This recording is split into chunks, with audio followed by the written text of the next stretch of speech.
Canada has always been a hotspot for Indian students, and most people end up making fun that Canada is now a mini Punjab. 3 out of 10 members of the office in Canada are our Sikh brothers. But how did it happen? How did we really reach this place? The most sought after destination for studying abroad, Canada welcomes over 405,000 immigrants, and nearly 1/3 of these immigrants are of Indian origin. The reason that most Indians wish to rush to Canada are the amazing government policies and the lack of young people, which means more career opportunities. If we see the historic visa rate, out of 4 lakh applicants, 2.8 lakhs used to get selected. That is a whooping 70% acceptance rate. But now it has dropped drastically. And in the month of June 2022, they have rejected almost 40% of student applications, and the remaining are waitlist. What was once the acceptance rate is now the rejection rate, which is 70%. But why? What just happened? Hey guys, my name is Abhang Shrinath, CEO and study abroad expert at MIMSA and MentorMe. In today's video, I will discuss the most common reasons why Canadian authorities are rejecting Indian student visas with such a bulk percentage, and how can you avoid it. But before we do that, go ahead and hit the like button and subscribe to our channel for all study abroad latest updates. Let's begin. Rejection, rejection, rejection. Nowadays, every Canadian visa applicant is hearing the word rejection. Just so you don't become a part of that rejection lot, make sure you keep in mind these particular points. So now I'm going to decipher the key reasons why Canadian visa authorities are rejecting people by the bulk load. Reason number 1, lack of real intent, which is very much reflected in your weak SOP itself. The weak SOP or bad statement of purpose can get you a student visa rejection very easily.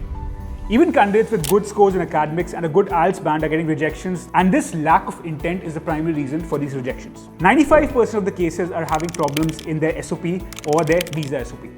So what basically are the problems with these SOPs? Well, due to lack of intent, you're not able to convince the visa officer that your intention to move to Canada is beneficial to both your native country and Canada. This is further exacerbated if you're going to some random universities which do not have a high rate of international student placement, or where post-graduation work opportunities are lacking. This results in the Canadian Visa Authority not being convinced that you will be able to find a job after you graduate from those universities, and may become a burden on the Canadian government. Another major intent issue would be if you're not able to convince the Canadian Visa Authority that you'll return back. They don't want you to become a burden on their country. Other common mistakes are adding false information, writing without a structure, bragging about achievements that were really not done by you, and not proofreading the document that you submit. So this is one of the key reasons, and I would peg almost 50% of visa rejections to the same. Reason number 2, financial background. Insufficient funds are one of the major reasons why visas are getting rejected. Showing your 1-year fees and GIC in the bank account is not enough to get an admit. Make sure to show extra money in your parents' or any other sponsor's bank account to back your case that you're financially stable.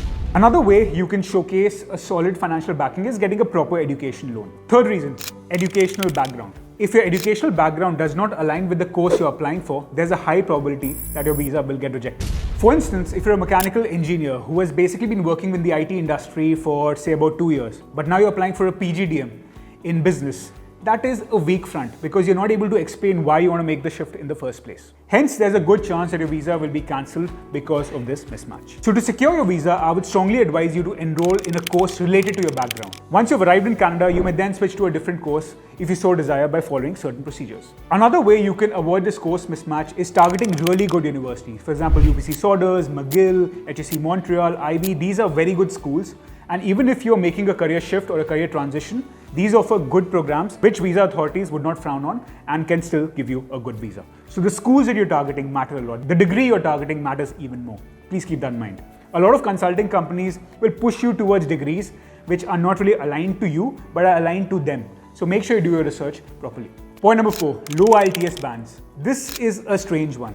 How can you get rejected on a low IELTS bands if a university has already given you an admit? So you understand the conundrum here? Well, there are some universities who also consider candidates with an IELTS bands of under 6. The best universities typically don't accept this score, but there are some who just accept you. After all, right, they also have to make revenue. That said, when you go actually for your visa and they see an IELTS bands of 5.5 or below, there's a high chance they can reject you. This basically means Canada only wants applicants who can be an asset to the nation and do not want to consider applicants who are not the greatest candidates. And IELTS is a way to showcase that you can speak, right? So if you can't speak effectively, you may not be the best resource for an English-speaking country. Makes sense, right?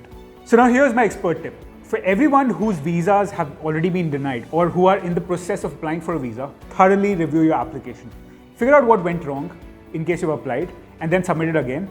If you haven't applied, please make sure you engage with all these points and then only submit the visa. There's also another trend I've been noticing. People are applying for Canadian visas and now getting them on their third or the second try.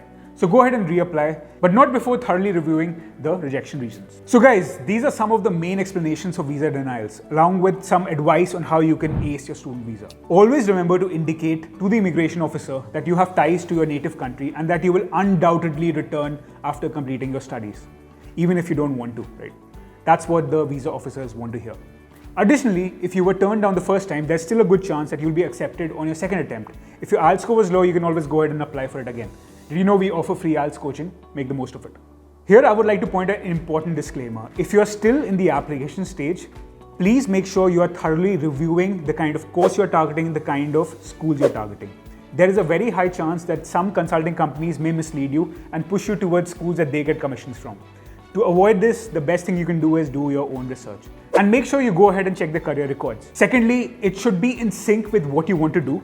And thirdly, it should have some or the other placement records. If it hits these three, then it makes sense to apply, regardless of whichever degree you go for. In case you still have doubts, there's a link in the description below where you can go ahead and book a free strategy session with us and we can help you target which school would be the best fit for you. That's all for today, guys. If you still have any confusion in your mind, go ahead and put it in the comments and my team will personally ensure that each and every comment is effectively answered.